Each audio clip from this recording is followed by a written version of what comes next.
you ever paused in the quiet of your own heart, in the still moments before dawn, and wondered how subtle the forces of distraction, of vanity, of compromise can be?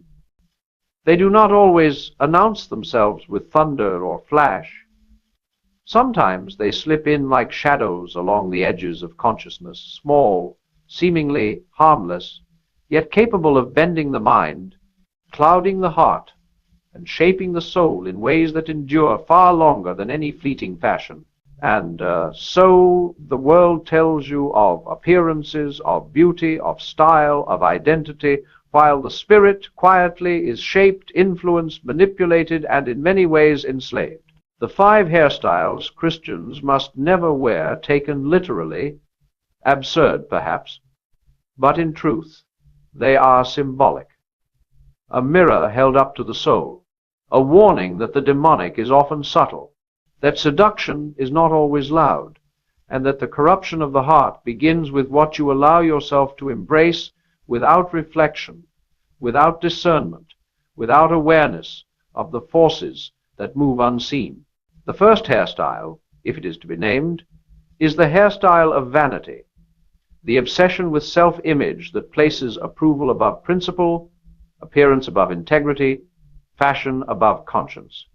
It is a crown of self-centeredness, a banner of distraction, a subtle enchantment that asks nothing but attention, that demands nothing but admiration, that whispers, "Look here, admire this, envy this," and in its whisper the heart bends, the spirit softens, and the soul trades eternity for ephemeral approval.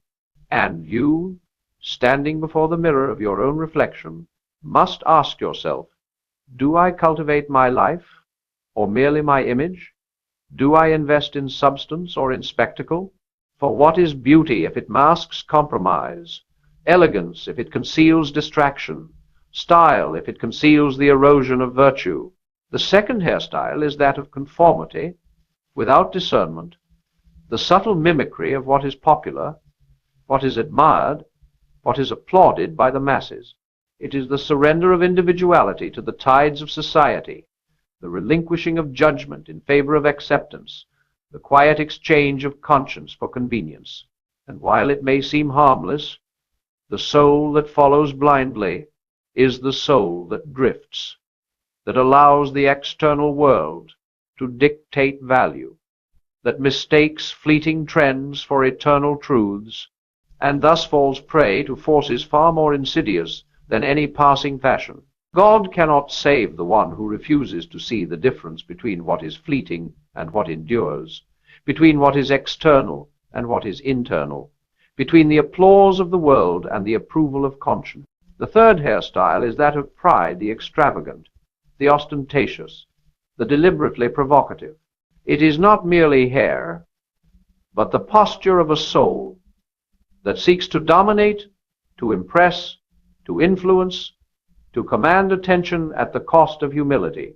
Pride is its own warning, for it exalts the self above reflection, the spectacle above substance, and the fleeting charm above the eternal measure of virtue.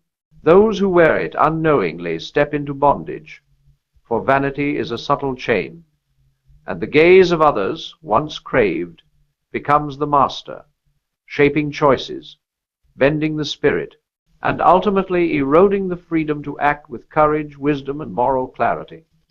The fourth hairstyle is that of distraction, the elaborate, the fussy, the constantly changing, each alteration a minor seduction, each novelty a whisper that says, "Focus here, care not for that which endures, attend to me rather than the eternal." And in this, the soul is trained to flit from one stimulus to the next, never settling, never cultivating depth, never nurturing attention or virtue. God cannot save the one who refuses stillness, who worships the temporary, who substitutes movement for reflection, who mistakes novelty for wisdom, and who mistakes the ephemeral for the eternal. The fifth and final hairstyle is that of compromise, the subtle incorporation of what is at odds with conscience, principle, and spiritual clarity. Perhaps it is suggested, perhaps it is encouraged, Perhaps it is adopted in pursuit of favor, wealth, or recognition. And, in the quiet willingness to bend, the hair becomes a metaphor for the soul. Twisted, shaped by forces unseen, conformed to desires not one's own, enslaved by seductions masquerading as opportunity. God cannot save the one who embraces compromise, for the spirit that bends to convenience and conformity loses the ability to stand upright, to walk freely, to cultivate true abundance, and to embrace the virtues that endure beyond appearance, applause, or fleeting satisfaction. And as you perceive these five, not as mere hairstyles, but as mirrors of the heart, you begin to see the deeper lesson. The demonic is subtle, pervasive, and often invisible. The forces that erode faith, integrity, and abundance do not always roar, they whisper. They seduce, they charm, they persuade with elegance and glamour, and salvation. Abundance and freedom are not delivered by avoiding others, but by cultivating awareness, by choosing courage over convenience, substance over spectacle, virtue over vanity, and the eternal over the ephemeral. Each moment becomes a test, each choice a measure, each reflection an opportunity to claim sovereignty over the heart, clarity over confusion, and abundance over illusion. And as you dwell in this awareness, you begin to sense the quiet gravity of attention, the way the soul bends to that which it esteems, and the subtle tyranny of aesthetics when they masquerade as virtue. Each strand of hair, each choice of style, becomes a whisper of your values, a reflection of what you allow to govern the mind, a symbol of whether you are swayed by fleeting approval or anchored in lasting principle. It is not the hair itself that is perilous, but the orientation of the heart behind it, the decisions that shape it, the priorities that sustain it. The demonic is rarely loud. It does not always strike with fire or flash.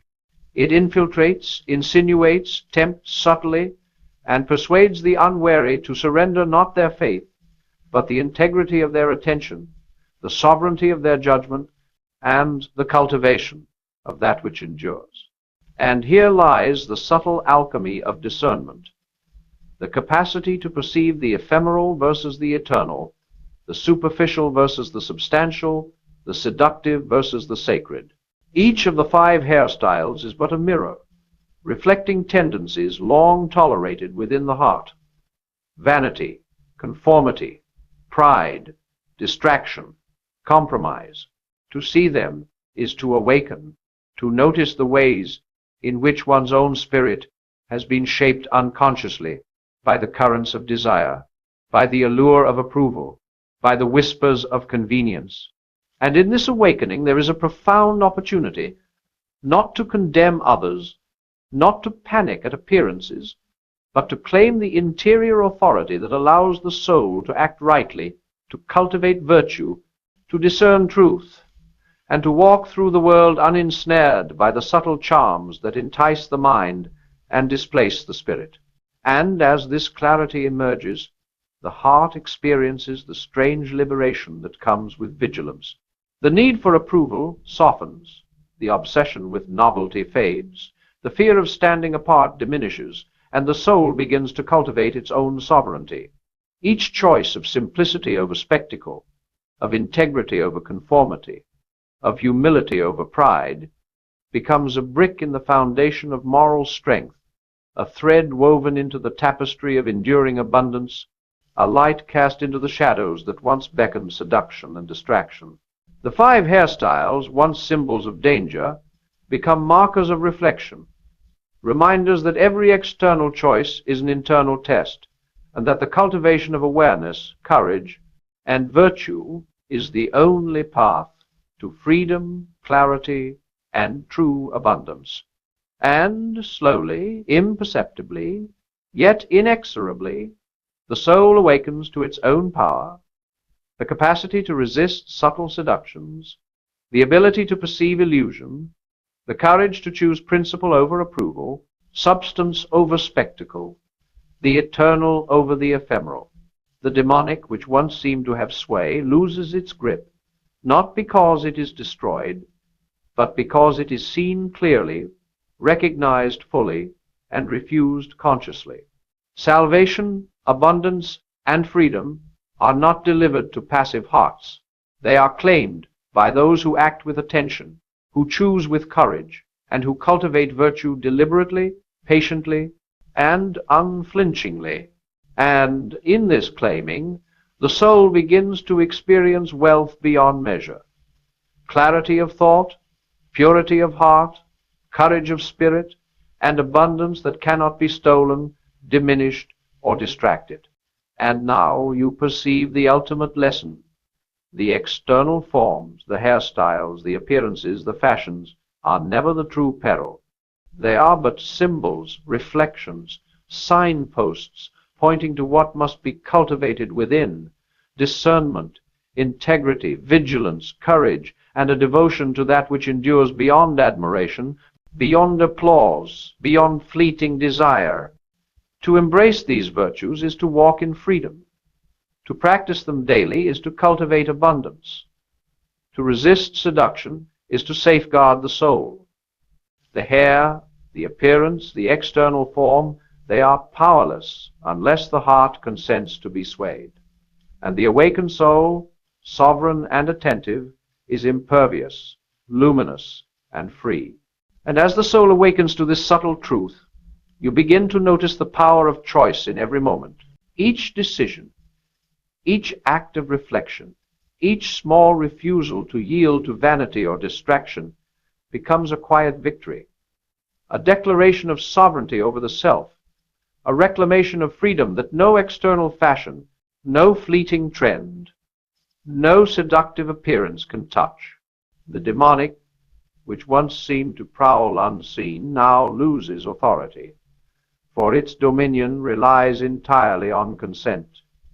The willingness of the heart to be seduced, to be distracted, to be misled, and the moment you refuse to surrender, the moment you choose principle over impulse, substance over spectacle, eternity over ephemera, the illusion loses its grip, and the soul begins to inhabit a reality more luminous, more enduring, more true. You begin to see that the cultivation of virtue is like the tending of a garden. Vanity, pride, distraction, conformity, compromise, these are the weeds that will take root if unattended, their tendrils spreading quietly beneath the surface until the soil of the heart is choked. But awareness, courage, discernment, humility, and integrity, these are the seeds of abundance, the roots of freedom, the flowers of virtue that bloom when tended patiently, deliberately, without need of external applause. And each day, each small act, each intentional choice becomes a moment of cultivation, a brushstroke upon the canvas of character, a brick laid in the foundation of the soul, a light cast into the darkness of temptation and illusion. And in this work, there is no grand spectacle, no dramatic moment of triumph. The awakening is subtle, continuous, unbroken. It resides in the quiet victories over self-deception, in the persistent alignment of action with principle, in the relentless pursuit of moral clarity. The hair, the appearance, the outward form, they become irrelevant, powerless, inert. What matters is attention, vigilance, and the steadfast exercise of conscience. And when the soul inhabits this posture, it begins to feel an inner richness, a deep abundance, a freedom that no external circumstance can diminish, a clarity that no distraction can cloud. And slowly, imperceptibly, the ordinary moments of life are transformed. The glance at a mirror, once fraught with vanity, becomes an exercise in awareness. The admiration of others, once coveted, becomes a neutral reflection, irrelevant to the choices of the heart. The fleeting pleasures of novelty, fashion, or spectacle lose their power to command attention, for the soul has discovered a higher currency: integrity, discernment, courage, and the quiet mastery of self. And with each passing day, each deliberate choice, each act of refusal, the soul grows luminous, anchored, sovereign, and unassailable by the seductions that once threatened to sway it. And now, in this quiet illumination, you perceive the ultimate revelation. The true danger, the demonic, the peril is never in the hair, the appearance, the fashion, nor in the external world at all. It is in the willing surrender of attention, in the unexamined pursuit of approval, in the unnoticed compromises of principle, in the subtle bending of the soul to desire rather than truth. And the salvation, the abundance, the freedom that God offers is not something granted from without, it is something claimed within. It is the conscious exercise of choice, the steady cultivation of virtue, the relentless practice of discernment, and the courage to resist illusion and embrace the eternal. And now, in the fullness of reflection, the soul stands illuminated, sovereign, and unshakable. The 5 hairstyles, once feared as symbols of peril, are revealed to be mirrors, mirrors of the heart, the mind, the spirit, showing where attention has wandered, where desire has bent the will, where vanity has sought dominion over integrity. The demonic does not roar, it whispers. It seduces through charm, distraction, and subtle compromise. And yet, the soul that sees clearly, that chooses courage over convenience, principle over appearance, substance over spectacle, is impervious, luminous, and free. You understand at last that true abundance is never measured by what the world can see, by the fleeting approval of others, by the novelty of fashion or the elegance of style. It is measured in the cultivation of virtue, the mastery of self, the courage to act rightly when unseen, and the clarity to discern truth from illusion. The soul that claims this wealth is rich beyond measure, for its treasures are eternal. Patience, integrity, discernment, humility, courage, and an unwavering devotion to what endures beyond vanity, distraction, and compromise. And in this realization, the final truth emerges. God cannot save the soul that refuses to awaken, that clings to illusion, that mistakes spectacle for substance. But the awakened soul, sovereign in conscience, vigilant in attention, steadfast in virtue, has already begun to live salvation. It walks in freedom that cannot be diminished, abounds in richness that cannot be stolen, and shines with a clarity that no shadow can obscure. Each choice, each refusal to yield, each act of deliberate virtue becomes a light that illuminates the path not only for itself, but for others who wander in distraction, vanity, and compromise. So walk forward now, fully aware, fully attentive, fully sovereign. Flee from the illusions that would diminish the spirit, refuse the seductions that would sway the heart, and embrace the virtues that endure beyond appearances, applause, and ephemeral desire. The hair, the fashion, the external forms, they are powerless unless the heart consents to be swayed. But the awakened soul, anchored, luminous, unyielding, carries within it abundance that transcends the world, freedom that defies the demonic, and light that illuminates eternity. And in this you discover the ultimate triumph, that the kingdom of the Spirit is already within you, radiant, sovereign, and eternal, unassailable by vanity, untouchable by distraction, and abundant beyond measure. And now, as the light of awareness settles into every corner of your being, you perceive the final unshakable truth. The peril was never external.